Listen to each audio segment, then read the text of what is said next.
नमस्कार दोस्तों, स्वागत है आप सभी लोगों का। दोस्तों फाइनली देखा है तो आप सभी लोग का सीडीपीओ का एग्जाम हो चुका है और आज हम सभी लोग देखेंगे आपका 1 से लेकर के 150 प्रश्न तक आपका यहाँ पे आंसर की देखेंगे। आपने कितना प्रश्न सही किया है आप सभी लोग मिला लीजिएगा और अपना स्कोर कमेंट में बताइएगा कि आप सभी लोग सीडीपीओ यानी बीपीएससी सीडीपीओ में कितना प्रश्न सही किए हैं। तो आज आपका है 15 मई, ठीक है। तो चलिए एक एक क्वेश्चन को हम देख लेते हैं। आज का पहला प्रश्न क्या है? पहला प्रश्न क्या है कि निम्नलिखित में से किसने अनुच्छेद 370 हटाने का समर्थन किया था? अगर हम समर्थन की बात करेंगे तो आपका हो जाएगा ऑप्शन डी बीएसपी। बीएसपी हो जाएगा, यानी आंसर जो है आपका डी सही हो जाएगा। अगला प्रश्न है क्वेश्चन नंबर 2, बोल रहा है कि नागरिक संशोधन बिल का समर्थन निम्नलिखित में से किसने किया था? तो नागरिक संशोधन बिल का अगर हम बात करेंगे तो आपका बीएसपी हो जाएगा, ऑप्शन आपका सी सही आंसर हो जाएगा। अब आते हैं क्वेश्चन नंबर 3 पे। एक एक क्वेश्चन को आराम देखिएगा, कोशिश करेंगे आप सब लोग को पूरा आंसर सही बताने का। तीसरा प्रश्न है कि किस राजनीतिक दल ने मुस्लिम महिला यानी विवाह अधिकार संरक्षण बिल जो 2019 का राज्यसभा में समर्थन किया था? तो समर्थन का 3 प्रश्न आपको देखने को मिल रहा है, तो ये आपका हो जाएगा ऑप्शन सी बीएसपी। क्या हो जाएगा? बीएसपी सही आंसर हो जाएगा। क्वेश्चन नंबर 4, पटना हाईकोर्ट का मुख्य न्यायाधीश कौन है? पटना मुख्य न्यायाधीश की अगर हम बात करेंगे तो इसका सही आंसर आपका हो जाएगा न्यायाधीश संजय करोल हो जाएगा। ए सही उत्तर हो जाएगा। क्वेश्चन नंबर 5 देखेंगे कि बिहार का पंचायती राज मंत्री कौन है? बिहार का पंचायती राज मंत्री कौन है? तो ये आपका हो जाएगा सम्राट चौधरी। सम्राट चौधरी इसका उत्तर हो जाएगा, आप सभी लोग याद रखेंगे। चलिए नेक्स्ट प्रश्न है क्वेश्चन नंबर 6, बोल रहा है कि बिहार में कानून द्वारा गोवध किस वर्ष में प्रतिबंधित किया गया था? तो ये कब किया गया था? तो ये आपका बिहार में किया गया था 1955 में। कब किया गया था? 1955 में। नेक्स्ट प्रश्न है कि बिहार विधान परिषद में नेता प्रतिपक्ष कौन है? नेता प्रतिपक्ष कौन है? तो ये आपका हो जाएगा ऑप्शन सी राबड़ी देवी। जिसने आंसर सही किया है वो अपना 1+ स्कोर अपना कर लेगा, ठीक है। क्वेश्चन नंबर 8 देखेंगे कि इनमें से कौन 2 बार बिहार का राज्यपाल रहा है? आपका बिहार से भी अच्छा खासा प्रश्न पूछा गया था, तो बोल रहा है कि इनमें से कौन 2 बार बिहार का राज्यपाल रह चुका है? तो ये आपका हो जाएगा ऑप्शन ए यानी अखलाक उर रहमान किदवई हो जाएगा। ए इसका राइट आंसर हो जाएगा। चलिए नेक्स्ट क्वेश्चन देखते हैं। क्वेश्चन नंबर 9 बोल रहा है कि बिहार का प्रथम गैर कांग्रेस मुख्यमंत्री कौन था? बिहार का प्रथम, तो इसका आंसर आपका हो जाएगा महामाया प्रसाद सिन्हा हो जाएगा। बी सही आंसर हो जाएगा। नेक्स्ट प्रश्न है क्वेश्चन नंबर 10। क्वेश्चन नंबर 10 आपका बोल रहा है कि किस राजनीतिक दल की बिहार विधानसभा में 4 सीटें और बिहार विधान परिषद में 1 सीटें हैं?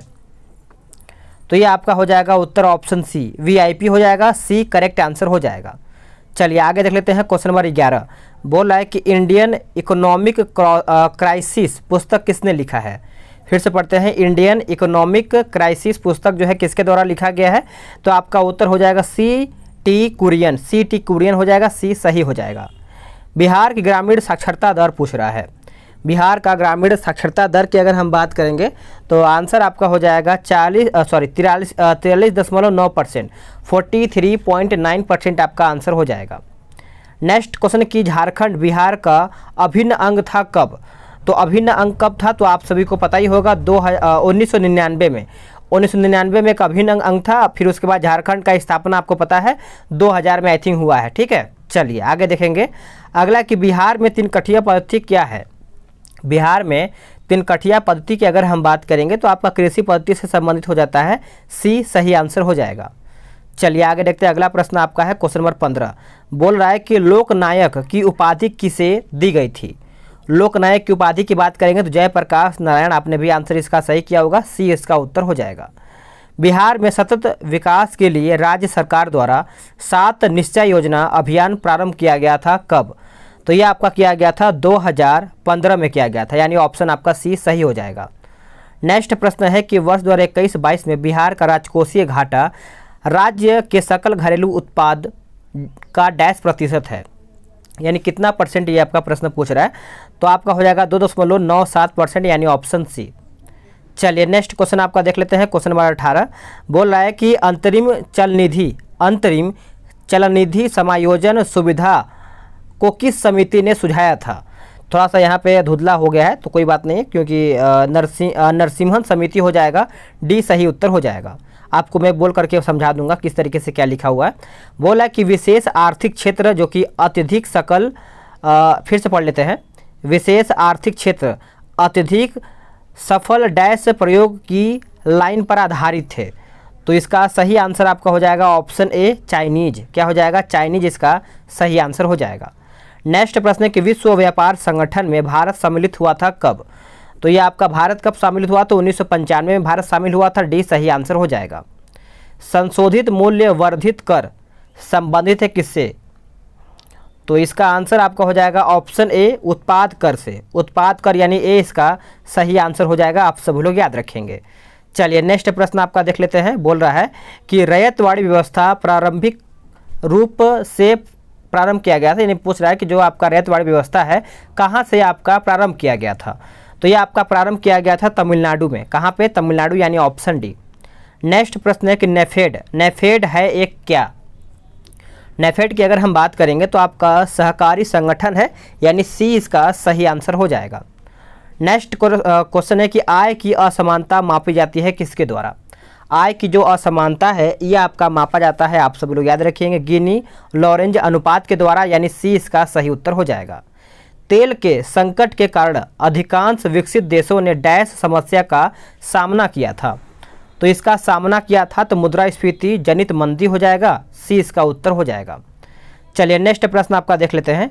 अगला प्रश्न है कि 1945 से 46 में दिल्ली में हुए आईएनए के यहाँ पे थोड़ा सा दिख नहीं पा रहा है, लेकिन मुठिए पक्ष में पेश किए वकील के बारे में कुछ है, ठीक है। तो इसका उत्तर आपका हो जाएगा ऑप्शन डी हो जाएगा, भोला भाई देसाई हो जाएगा। डी सही उत्तर हो जाएगा।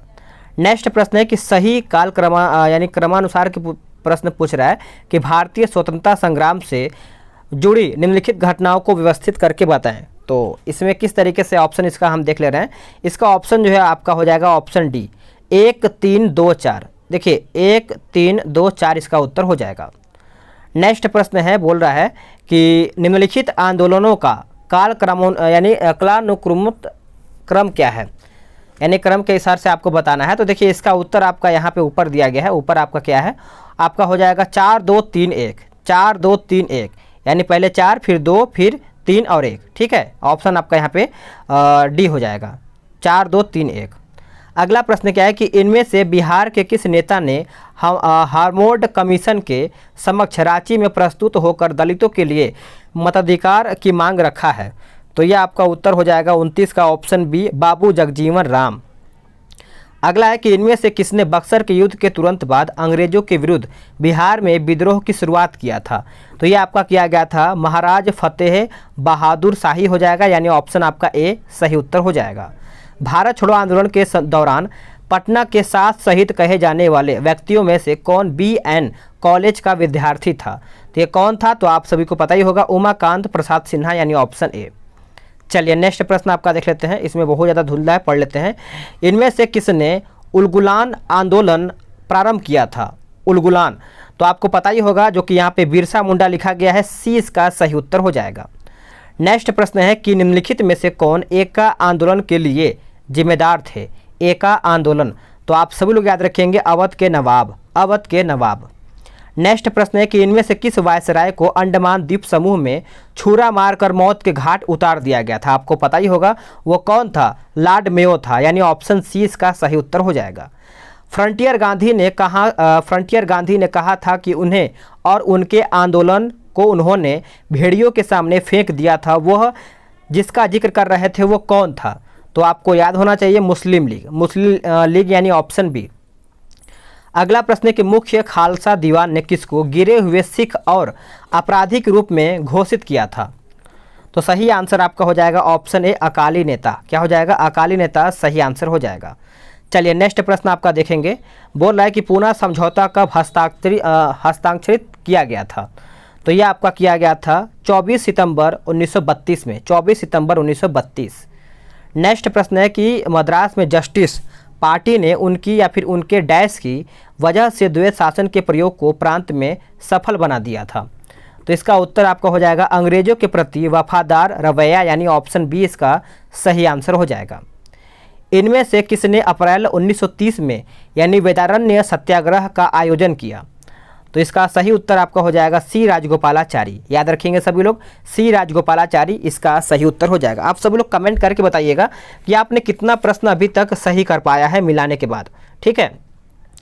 आगे देखेंगे 40 नंबर, किसे चंपारण सत्याग्रह का एक बहुत महत्वपूर्ण पहलू सही मायने में कहा जा सकता है? तो ये आपका हो जाएगा ऑप्शन सी, यानी भारत के राष्ट्रीय आंदोलन में किसान आंदोलन का शामिल होना, यानी ऑप्शन जो सी है इसका सही आंसर हो जाएगा। अभी देखिए मैथ का प्रश्न छोड़ा गया है, तभी मैं मैथ का आंसर नहीं बता पाऊंगा। अभी मैं आपको जीके बता रहा हूँ, इसका जीके का आगे देख लेते हैं, यानी क्वेश्चन नंबर 51 से देख लेते हैं। अब आते हैं क्वेश्चन नंबर 51 पे। बोल रहा है कि आधुनिक परमाणु प्रतीक डैश द्वारा प्रस्तावित विधि पर आधारित है। प्रस्तावित विधि पर आधारित है, तो ये आपका हो जाएगा ऑप्शन बी, यानी बर्जेलियस हो जाएगा। क्या हो जाएगा? बर्जेलियस इसका सही उत्तर हो जाएगा। नेक्स्ट प्रश्न क्या है कि निम्नलिखित विशेषताओं में से कौन सी रासायनिक परिवर्तन की विशेषता नहीं है? रासायनिक परिवर्तन की विशेषता नहीं है, तो ये आपका हो जाएगा अनुत्क्रमणीय होना, यानी ए इसका सही उत्तर हो जाएगा। नेक्स्ट प्रश्न है कि ऐसे पदार्थ को जो बिना रासायनिक प्रतिक्रिया के अन्य पदार्थों से नमी को आसानी से अवशोषित कर लेते हैं, उसे हम डैश कहा जाता है, यानी उसको हम क्या कहते हैं? तो इसका उत्तर आपका होना चाहिए ऑप्शन ई। ऑप्शन ई आप सब लोग याद रखेंगे। अगला प्रश्न है कि कार्बन मोनोऑक्साइड यानी CO से प्रदूषित वायु में सांस लेना खतरनाक है, ऐसा क्यों? ऐसा इसलिए कि CO हीमोग्लोबिन के सांस संयोजक करता है, इसके साथ ही संयोजक करता है, तो ऑप्शन के हिसाब से आपका भी सही हो जाएगा। चलिए नेक्स्ट प्रश्न आपका देखेंगे 55 नंबर। बोल रहा है कि डैश के अभ्यास से जानवरों के क्लोन तैयार किए जाते हैं। क्लोन, तो अगर हम क्लोन की बात करेंगे तो आपका हो जाएगा ऑप्शन सी जैव प्रौद्योगिकी। क्या हो जाएगा? जैव प्रौद्योगिकी इसका सही उत्तर हो जाएगा। निम्नलिखित में से डैश आम के पौधे और बंदर दोनों कोशिकाओं में पाया जाता है? तो इसका उत्तर आपका हो जाएगा ऑप्शन डी, यानी कोशिका झिल्ली। आप सभी लोग याद रखेंगे, कोशिका झिल्ली इसका उत्तर हो जाएगा। मांसपेशी यानी डैश मांसपेशी को हड्डी से जोड़ता है, तो क्या होगा इसका उत्तर? इसका उत्तर आपका हो जाएगा ऑप्शन सी कंडरा हो जाएगा, सी इसका सही उत्तर हो जाएगा, ठीक है।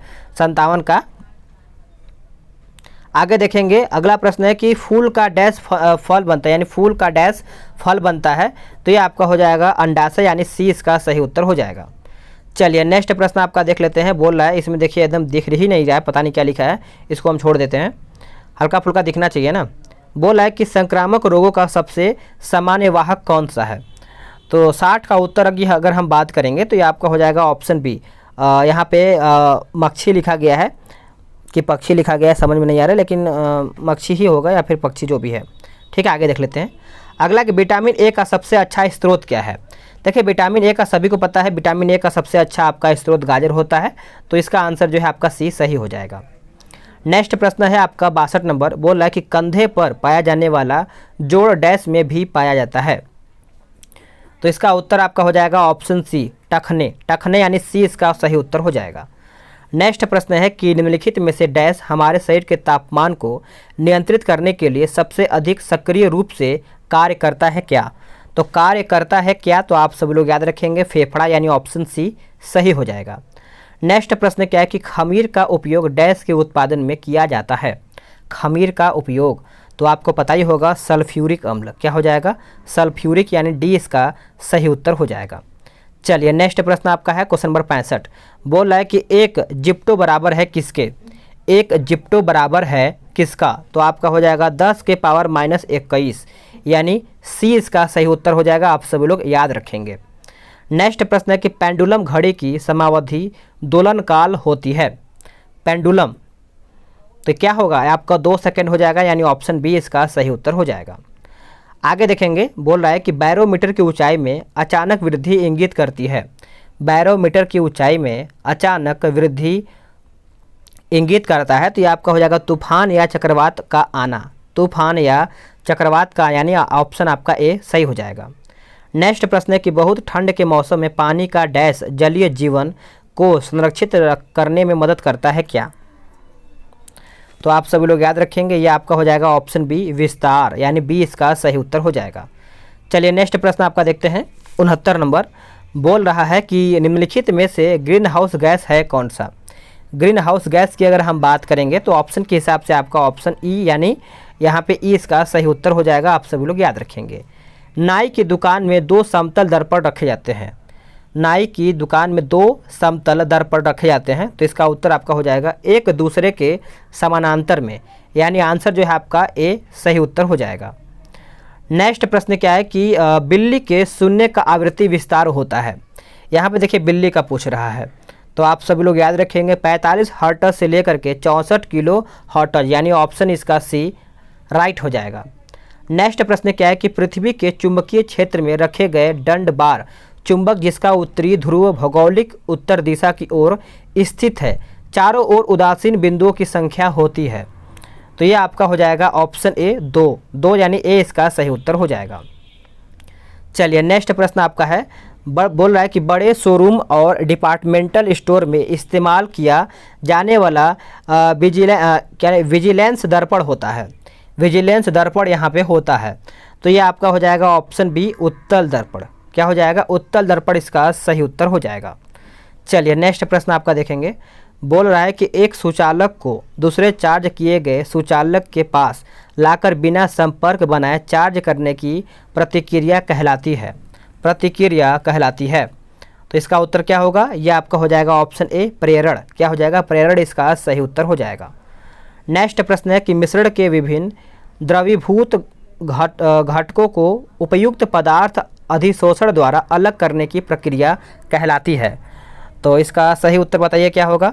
इसका सही उत्तर आपका हो जाएगा ऑप्शन सी, यानी क्रोमेटोग्राफी हो जाएगा। सी इसका सही आंसर हो जाएगा। नेक्स्ट प्रश्न क्या है कि एक्सरे में वर्धाक्षर एक्स का मतलब डैश किरण है। तो डैश किरण है, तो ये आपका हो जाएगा ऑप्शन बी, यानी अज्ञात हो जाएगा। सी इसका आंसर बी हो जाएगा। नेक्स्ट प्रश्न है कि वाटर गैस डैश का मिश्रण होता है। वाटर गैस जो है आपका डैश का मिश्रण होता है, तो ये आपका हो जाएगा CO+H2। CO+H2। नेक्स्ट प्रश्न देख लेते हैं, बोल रहा है कि डैश के कारण पानी एक उत्कृष्ट शीतलन कारक है। शीतलन कारक है, तो इसका उत्तर क्या होगा बताइएगा? देखिए इसका उत्तर आपका हो जाएगा 78 का ऑप्शन सी उच्च विशिष्ट ऊष्मा। उच्च विशिष्ट ऊष्मा इसका सही उत्तर हो जाएगा। कोलाइड कण के आकार की सीमा होती है। कोलाइड कण के आकार की सीमा यहाँ पर होता है, तो यह आपका उत्तर हो जाएगा 10 के पावर -7 मीटर से लेकर के 10 के पावर -10 मीटर, यानी ऑप्शन ए इसका सही हो जाएगा। अगला प्रश्न है कि अक्रिस्टलीय कार्बन का शुद्धतम रूप पूछ रहा है। अक्रिस्टलीय, तो इसका उत्तर आपका हो जाएगा ऑप्शन डी दीपक की कालिख। दीपक की कालिख हो जाएगा, यानी डी इसका सही उत्तर हो जाएगा। अब यहाँ पे देखिए कुछ तो दिख नहीं रहा है, लेकिन पढ़ लेते हैं, यहाँ से पढ़ेंगे। और कोजो इबोला विश्व की प्रथम तथा अफ्रीका की प्रथम महिला है जिसे विश्व व्यापार संगठन का अध्यक्ष नियुक्त किया गया है। वे किस देश से संबंध रखती हैं? करंट का प्रश्न है, तो 81 की अगर हम बात करेंगे तो ये आपका हो जाएगा नाइजीरिया। क्या हो जाएगा? नाइजीरिया। नेक्स्ट प्रश्न है कि तालिबान ने अफगानिस्तान का नाम परिवर्तित करके क्या नाम क्या नाम रखा है? तो क्या नाम रखा है? तो आपको पता ही होगा, इस्लामिक अमीरात ऑफ अफगानिस्तान। इस्लामिक अमीरात ऑफ अफगानिस्तान। नेक्स्ट प्रश्न है कि वर्ष 2021 का USA ओपन पुरुष एकल ग्रैंड स्लैम सर्बिया के नागरिक तथा विश्व के नंबर 1 खिलाड़ी को हराकर किसने जीता है? तो ये किसके द्वारा जीता गया है? तो डेनियल मेदवेदेव हो जाएगा। ए इसका राइट आंसर हो जाएगा। नेक्स्ट क्वेश्चन है कि भारत में कोविशील्ड वैक्सीन का उत्पादन निम्नलिखित में से कौन सी दवा कंपनी यानी बायोटेक्नोलॉजी कंपनी करती है? तो ये कौन करता है? तो आप सभी लोग याद रखेंगे, serum institute of India private limited हो जाएगा। आंसर आपका सी सही हो जाएगा। नेक्स्ट प्रश्न है आपका 85, बोल रहा है कि CPEC प्रोजेक्ट क्या है? CPEC प्रोजेक्ट क्या है? तो यह आपका एक प्रकार से चीन पाकिस्तान आर्थिक गलियारा है। सी इसका सही आंसर हो जाएगा।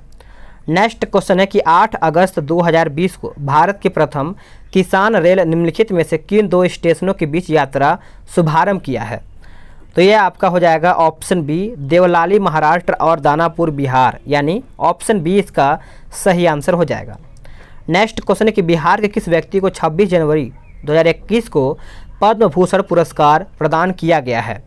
तो ये जो प्रदान किया गया है आप सभी लोग याद रखेंगे, रामविलास पासवान, जो कि मरणोपरांत इनको दिया गया है। आंसर आपका भी हो जाएगा। 26 जनवरी 2021 को बिहार के कितने लोगों को विभिन्न क्षेत्रों में पद्मश्री पुरस्कार से नवाजा गया है? तो आप सभी लोग याद रखेंगे, सही आंसर आपका हो जाएगा 3 लोगों को, यानी ऑप्शन बी। चलिए नेक्स्ट प्रश्न आपका देख लेते हैं। अगला प्रश्न है कि चिकित्सा के क्षेत्र में उत्कृष्ट योगदान के लिए 26 जनवरी 2021 को बिहार के किस व्यक्ति को पद्मश्री पुरस्कार यहाँ पे दिया गया है? तो आप सभी लोग याद रखेंगे 89 का आंसर आपका हो जाएगा डॉक्टर दिलीप कुमार सिंह, यानी ऑप्शन जो है आपका डी सही उत्तर हो जाएगा। नेक्स्ट प्रश्न है कि 1971 के भारत पाक युद्ध क्षेत्र में अनुकरणीय साहस के लिए बिहार के किस सैनिक को सर्वोच्च सम्मान परमवीर चक्र से सम्मानित किया गया था?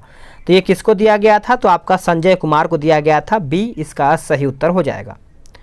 नेक्स्ट प्रश्न है कि इनमें से बिहार के किस व्यक्ति ने दादा साहेब फाल्के पुरस्कार जो है प्राप्त किया है? तो ये आपका हो जाएगा ऑप्शन ए अशोक कुमार। क्या हो जाएगा? अशोक कुमार।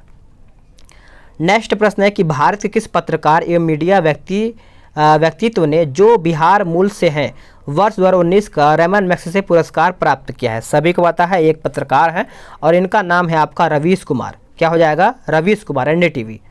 चलिए नेक्स्ट प्रश्न आपका देख लेते हैं। अगला प्रश्न है कि बिहार की किस गरीब लड़की ने अपने समुदाय के लोगों के उत्थान के लिए किए गए उत्कृष्ट कार्यों के लिए विश्व महिलाओं की शिखर फाउंडेशन से women's creativity and rural life award प्राप्त किया है? तो 93 का आंसर आपका हो जाएगा छोटी कुमारी सिंह। छोटी कुमारी सिंह। नेक्स्ट प्रश्न है कि भारत फाउंडेशन ने नालंदा विश्वविद्यालय के सहयोग से 27 से 28 जुलाई 2019 को 5वीं विश्व धम्म सम्मेलन निम्नलिखित में से किस शहर या फिर नगर में आयोजित किया है? तो आप सभी लोग याद रखेंगे राजगीर में। कहाँ पे? राजगीर, यानी ए इसका सही उत्तर हो जाएगा। अगला है कि इनमें से बिहार के किस व्यक्ति को भारत रत्न से सम्मानित किया गया है? देखिए भारत रत्न की अगर हम बात करेंगे तो आपका राजेंद्र प्रसाद हो जाएगा, ऑप्शन आपका ए सही हो जाएगा। आगे देख लेते हैं। बोल रहा है कि अगस्त एवं सितंबर 2021 में आयोजित हुए टोक्यो पैरालंपिक में भारत में कुल कितने पदक जीते हैं? तो यहाँ पे 19 पदक। अगला कि सेंट्रल विस्ता पुनर्विकास प्रोजेक्ट क्या है? तो ये एक प्रकार से देखा जाए तो आपका नई दिल्ली स्थित रायसीना हिल के समीप केंद्रीय प्रशासनिक क्षेत्र के पुनरुद्धार के लिए चल रहे पुनर्विकास से संबंधित प्रोजेक्ट है, यानी सी इसका ऑप्शन आपका डी सही हो जाएगा। अगला है कि सुशासन दिवस भारत के पूर्व प्रधानमंत्री अटल बिहारी वाजपेयी जी के जन्म दिवस पर प्रत्येक वर्ष किस तिथि को मनाया जाता है? तो यह आपका मनाया जाता है 25 दिसंबर को, 25 दिसंबर। नेक्स्ट प्रश्न है कि विश्व का सबसे ऊंचा रेलवे पुल किस नदी के ऊपर बना है? तो यह आपका बना है, याद रखेंगे, चेनाब नदी। क्या हो जाएगा? चेनाब। आप सभी लोग याद रखेंगे, आंसर आपका सी सही हो जाएगा। नेक्स्ट प्रश्न आपका देखेंगे 100 नंबर। बोल रहा है कि राष्ट्रीय अन्न सुरक्षा अधिनियम के तहत एक राष्ट्र राशन कार्ड स्कीम को इनमें से किसने शुरू किया था?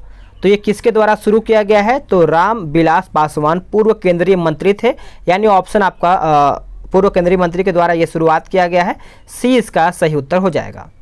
नेक्स्ट प्रश्न है कि मिशन इंद्रधनुष जिसे वर्ष 2014 की शुरू किया गया था, यहाँ पे क्या लिखा गया है कि इंटेंसिफाइड मिशन इंद्रधनुष 3.0 स्कीम निम्नलिखित में से किससे संबंधित है? तो यह आपका संबंधित है प्रत्येक बच्चे तथा प्रत्येक गर्भवती महिला टीकाकरण से, यानी सी इसका उत्तर हो जाएगा। भारतीय पुरातत्व विभाग द्वारा किस राज्य में 900 वर्ष पुराने बौद्ध मठ का पता लगाया गया है? तो यह आपका लगाया गया है झारखंड, यानी ऑप्शन डी। नेक्स्ट प्रश्न देख लेते हैं। अगला प्रश्न है कि भारत का कौन सा इकलौता शहर है जिसे वर्ष 2020 में शहर वन को बढ़ाने और ठीक रख रखाव प्रतिबद्धता के लिए tree city of the world की मान्यता प्रदान किया गया है? तो ये आपका कौन हो सकता है? तो ये आपका हो जाएगा ऑप्शन डी, हैदराबाद। नेक्स्ट प्रश्न है कि विश्व वायु गुणवत्ता रिपोर्ट 2020 के अनुसार निम्नलिखित में से कौन सी राजधानी अत्यधिक प्रदूषित पाई गई है? तो राजधानी की अगर हम बात करेंगे तो ये आपका अपना दिल्ली है, यानी नई दिल्ली। नेक्स्ट प्रश्न है कि राजीव गांधी खेल रत्न पुरस्कार का नाम बदल करके इनमें से किस खिलाड़ी के नाम पर रखा गया है? ये भी आपको पता ही होगा, जो कि मेजर ध्यानचंद्र के नाम पर ये रखा गया है। नेक्स्ट प्रश्न है कि वर्ष 2021 में अनुष्ठित टोक्यो ओलंपिक 2020 में किस देश ने सबसे अधिक स्वर्ण पदक जीते हैं? तो सबसे स्वर्ण पदक की अगर हम बात करेंगे तो ये आपका अमेरिका है, अमेरिका। आगे देखेंगे। अगला प्रश्न है कि मंगल ग्रह मिशन के तहत निम्नलिखित में से किस अरब देश ने वर्ष 2020 में अपना अंतरिक्ष यान मंगल ग्रह को प्रक्षेपित किया है? तो ये किसके द्वारा किया गया है? तो संयुक्त अरब अमीरात, यानी ऑप्शन ए इसका सही उत्तर हो जाएगा। नेक्स्ट प्रश्न है कि विश्व का कौन सा पहला देश है जिसने अपने देश में सभी महिलाओं को मुफ्त में स्वच्छता उत्पाद प्रदान किया है? तो ये आपका हो जाएगा ऑप्शन डी, स्कॉटलैंड। स्कॉटलैंड चतुर्भुज सुरक्षा संवाद, जिसे क्वाड के नाम से भी जाना जाता है, निम्नलिखित में से किन देशों का समूह है? तो क्वाड की अगर हम बात करेंगे तो आपका 4 देश हो जाएगा, जो कि ऑप्शन के हिसाब से यूएसए, भारत, ऑस्ट्रेलिया और जापान। अगला है कि निम्नलिखित में से नोबेल शांति पुरस्कार प्रदान करने का निर्णय कौन लेता है? तो ये कौन लेता है? तो ये आपका नॉर्वे की नोबेल समिति लेता है, यानी डी उसका उत्तर हो जाएगा। तो फ्रेंड्स अभी क्या है कि मैं आप सभी लोगों को बता दूं 110 ही तक मैंने आंसर इसका ले पाया है, और आगे आंसर इसका नहीं हो पाया तो आप सभी लोग को मैं हो सके दूसरे वीडियो में जिससे आंसर अगर मिलता है तो मैं आपको प्रोवाइड कराऊंगा। वीडियो कैसा लगा है कमेंट करके बताइएगा। आप सभी लोग के लिए इतना मेहनत किया गया तो कम से कम लाइक और शेयर जरूर कीजिएगा, और कोई अगर आपका सुझाव है तो आप कमेंट के माध्यम से बता सकते हैं।